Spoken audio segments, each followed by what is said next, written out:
Welcome to the Retrained Search live surgery session, where today we're going to dissect some of the objections faced by recruiters when trying to secure their work on a retained basis.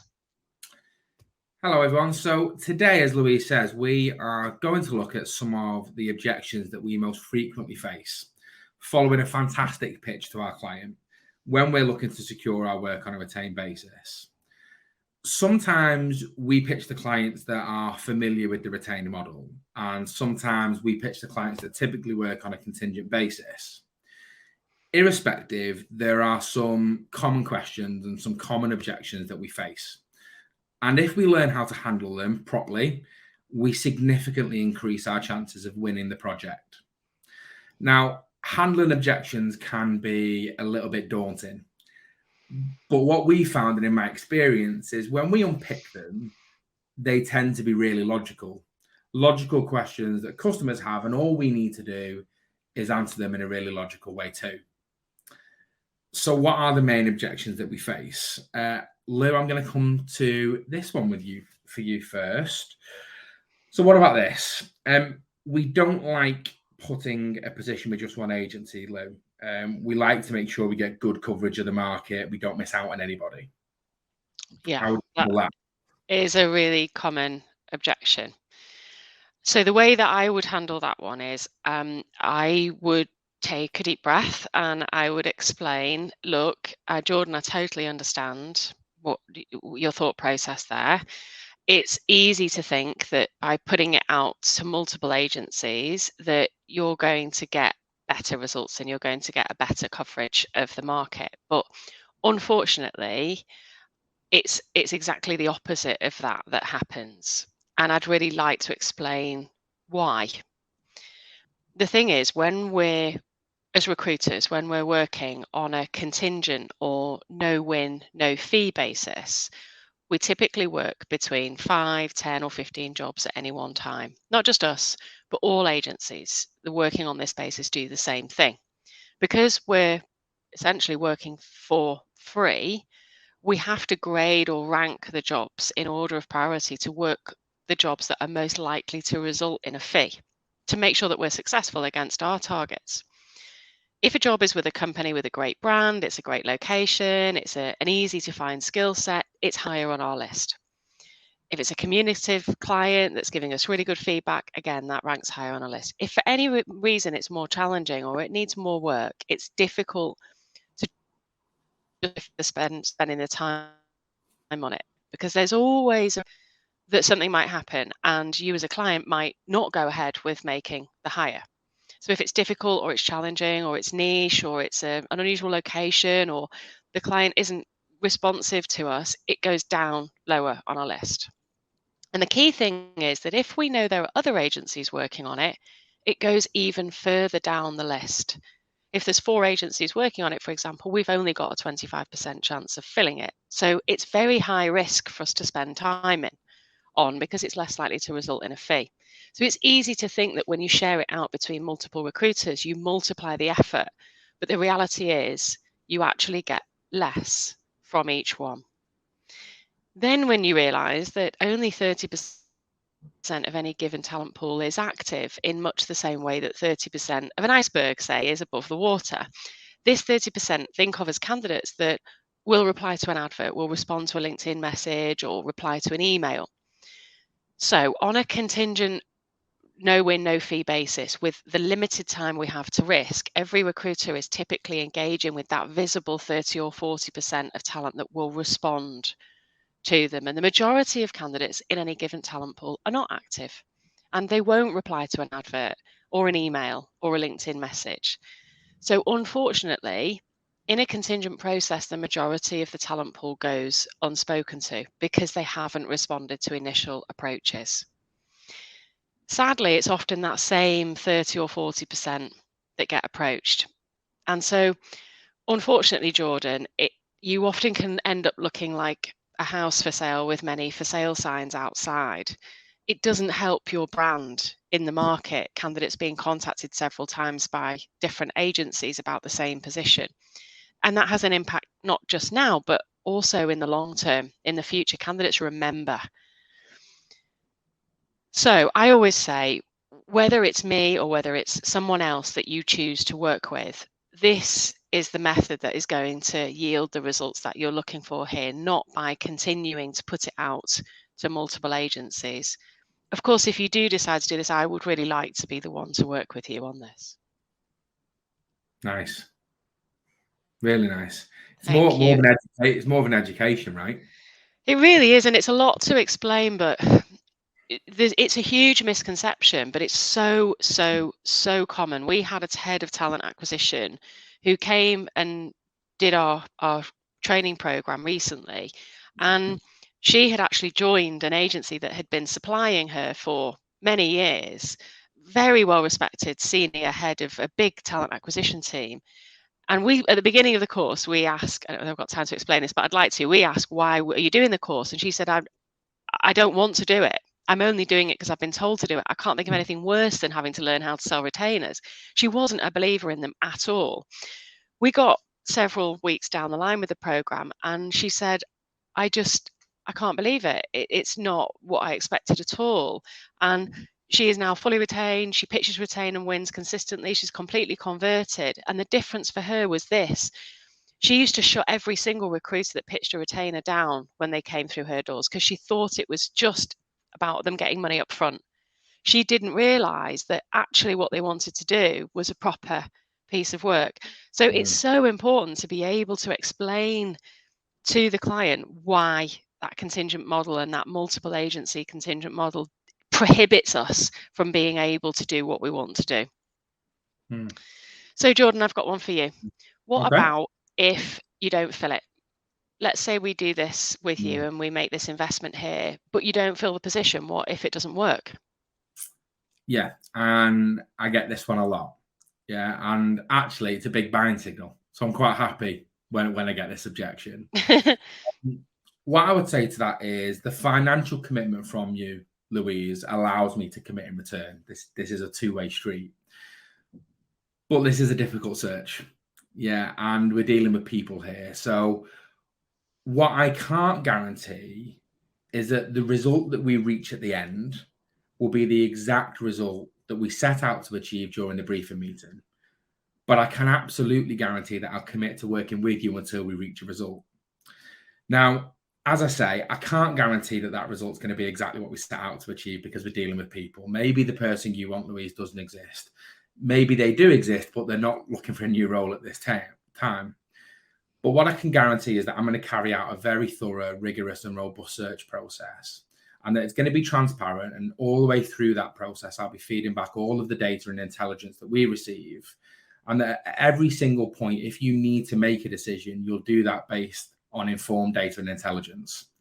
And that ultimately, the result that we do end up achieving, you will be 100% confident that it's the very best result available to you in the market at this given time. Also, what I would like to say, Louise, is that we haven't failed on a retained basis yet. And I certainly wouldn't be recommending that this is what we do if I thought that there was any chance that I'd fail on this assignment either. So I would love to demonstrate the effectiveness of this way of working. Would you let me do that on this assignment? Yeah, really good. It's important that we don't promise to find their ideal candidate, isn't it? It's important that we're realistic about what we're delivering here and what we're able to achieve. We can only bring them what exists in the market, but I love the way you do that. What you can't guarantee, but what you can guarantee. Yeah. I mean, it's so many markets are candidate short at the moment, right? So we don't want to commit to finding something that doesn't exist. Our job as recruiters is not to pull rabbits out of hats or manufacture people that don't exist. It's to find them the very best person that's available to them at that given time. That's all we can do. Okay, your turn again. So, okay, Louise, it sounds good. But why can't you just send us some CVs? I mean, it sounds interesting, but can't you just done what you've done for us before? We'll just do that. That's fine. Yeah. And existing clients tend to do this. So I would say, I understand. I understand that's the thought process and what you'd like to do. I understand that that's the way that we've worked in the past. However, although that way of working used to work well. It used to work well for you. It used to work well for me and yield the results that we were looking for. The market has just changed so much.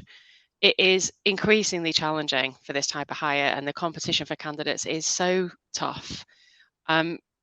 In order to continue to deliver the results that you expect from me, and in order to make sure that we reach a result in this project, I'm going to need some financial commitment from you. We're having to adapt our model and our methods to adapt to the market and make sure that we reach a result on our projects. We're going to need to apply the time, the resources, and these techniques to overcome the challenges that we're now facing. On a no-win, no-fee basis, I'm risking delivering a substandard service, and I just don't want to set ourselves up to fail on such a critical position. Nice. Really nice. I could then say, so I'd really like to be the one to work with you on this. Will you let me demonstrate the effectiveness of working in this way? Yeah. I think it's so important to close at the end of every. Yeah. And I learned that the hard way from not closing and thinking at the end of a call, God, why have they just bombarded me with like 18 objections one after the other? And it's because I hadn't closed. And when you close often, you'll get one objection, close at the end of it, and that'll be it. Yeah. Absolutely. Okay, thanks for that, Lou. Really good. So these are obviously just a few of the questions and the objections that we can face during the pitch. But if we remain consistent and if we take our time to thoroughly understand the concern, then we can handle them in a way that increases the conversion rates of the pitch. Mm-hmm. Absolutely. And if we think of it as a sell and approach it as less of a sell and more of an education, helping them to understand what that financial commitment allows us to do, we're able to secure more work on a retained basis and start to transition away from the no-win, no-fee model. I hope that those watching, and thank you for joining us, have found some of that useful. We have some time to answer some questions, so please feel free to drop your questions in the comments and we will do our best to answer them, if there are any.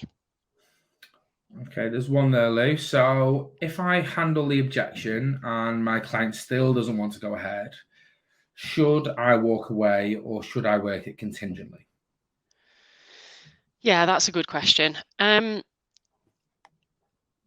If the problem with going back on what you've said, if you've made a recommendation that working on a retained basis is going to solve the challenge, is going to be the right model to use, having done the diagnostic properly, then reverting back and to saying, oh well, okay, never mind, we'll just do it on a no-win, no-fee basis, can undermine the whole recommendation and undermine your belief that was the right model to use in the first place.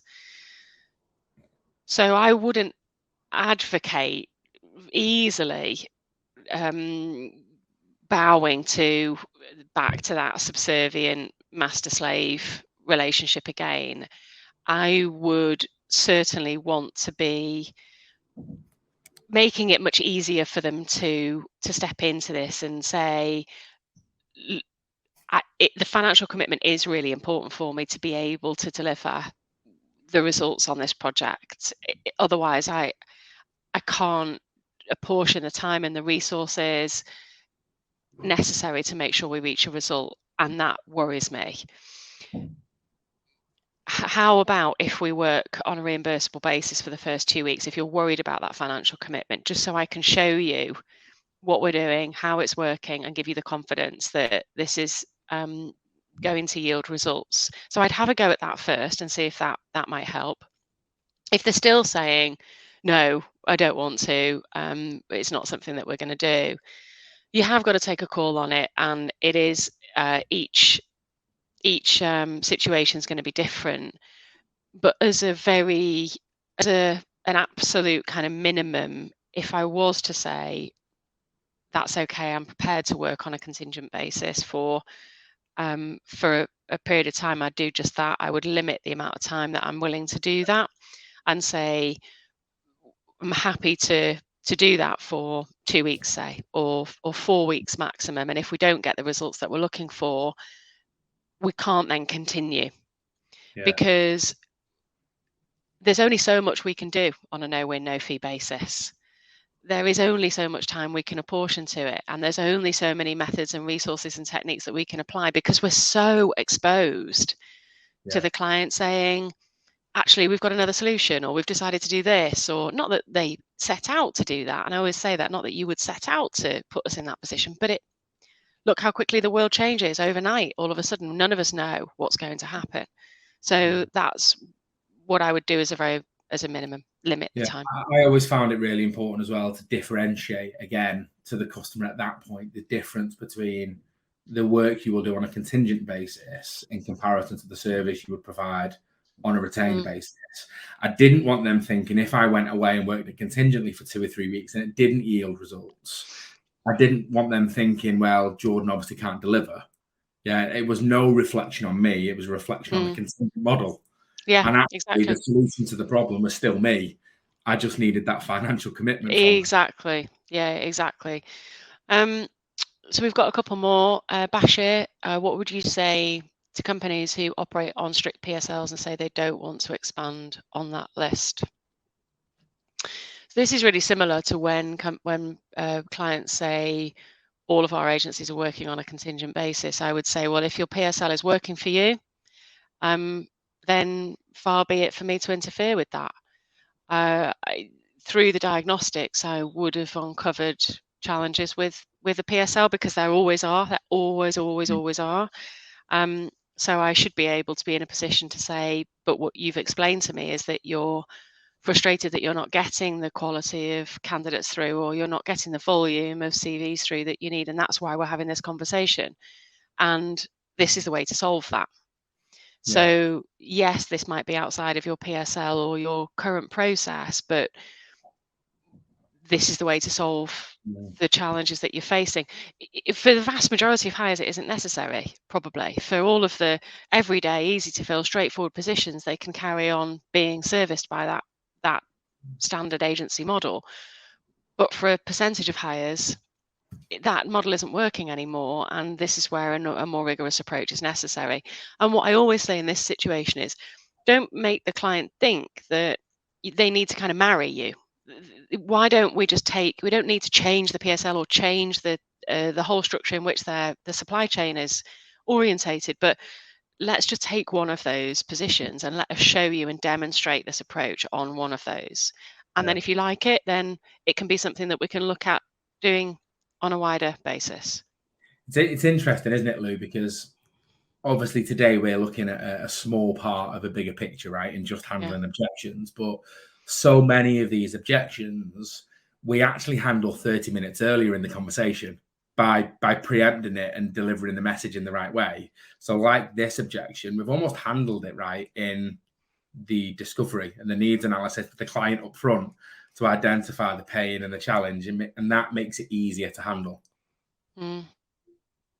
Another from Matt Grady, which I just while you've been talking there, Jordan, what percentage of companies in your experience, when you're in the industry, what would you walk away from if you couldn't sell the benefits of the retainer? So I got to the stage very quickly where any company that didn't want to retain me, I would walk away from. I didn't. As soon as I learned the benefits of working on a retained basis and experienced it for myself and realized how much better it was for me, for the client, for the candidate, for everybody involved, I would say, look, if you don't want to do it, it's not a problem. Best of luck with what you do decide to do, and you know where I am. If anything changes, hopefully I'll have capacity at that time to take on the project. So I wouldn't personally, once I learned how to do it, I didn't ever bow to working contingently. What do you say, Jordan? I was exactly the same. I came out the other side of the course and said I was never going to work on a contingent basis ever again. And I never did. But I think it's a confidence thing as well, right? When you realize, actually, I can absolutely do this and I can win my business on a retained basis, I certainly felt personally, I all of a sudden valued my time more and didn't want to work with customers that weren't willing to work in partnership and commit. Yeah. If they're not having any problems with what they've currently got, let them carry on doing what they're doing. There's no point you just being another person that's providing CVs. There's enough companies out there. You're not being a snob, Matt. Matt's saying not being a snob. No, definitely not. Definitely not. If and when they are motivated to find a solution to their challenge or to get that position filled, then as long as they know that you're there and you want to work with them, you're not just saying no, goodbye. You're saying I want to work with you, but this is the way that I work and this is the way it needs to be. Yeah. If they've got other options, then let them do that. Yeah, and as I say, because in these markets, right, there are more than enough companies out there that are struggling that we can help. Yeah, exactly. And a lot of people, maybe one in three, you have to. I was walking away from saying, don't worry, if this isn't something that you want to do, best of luck with what you do decide to do. But so many of them come back because they go then and experience the pain of trying to fill it, using the contingent models, and then end up back with you because you were the one that was holistic with them about it. And especially if you're not overly pushy, this isn't something you can push on people. It really isn't something you can push on people. It's something that people choose to buy because they want to get their problem solved or they want to get it done right. It's not something that you can force people into buying. So if they don't want to do it, leave them to it, let them think about it, and they'll end up back with you eventually. Yeah. So next time we are running a pitch perfect session. So some pitch tips. So the bit that happens before the objection handling. Be sure to join us. I think we're running these every month. So be sure to join us then. Thank you all very much for coming. And you can find us in LinkedIn. You can find us on our monthly webinars. And now you can also find us on YouTube. So every week we are releasing new tips, videos, helpful hints by way of our YouTube channel. And all you need to do is subscribe to the YouTube channel and you'll be notified every time a new video is released. So make sure you subscribe to the YouTube channel, connect with us on LinkedIn, and you'll see all our material as we release it. Thank you very much all for joining us. Thanks, everybody. And we'll hope to see you next time. Thanks, Lou. Bye, everybody. Thank you very much, Jordan.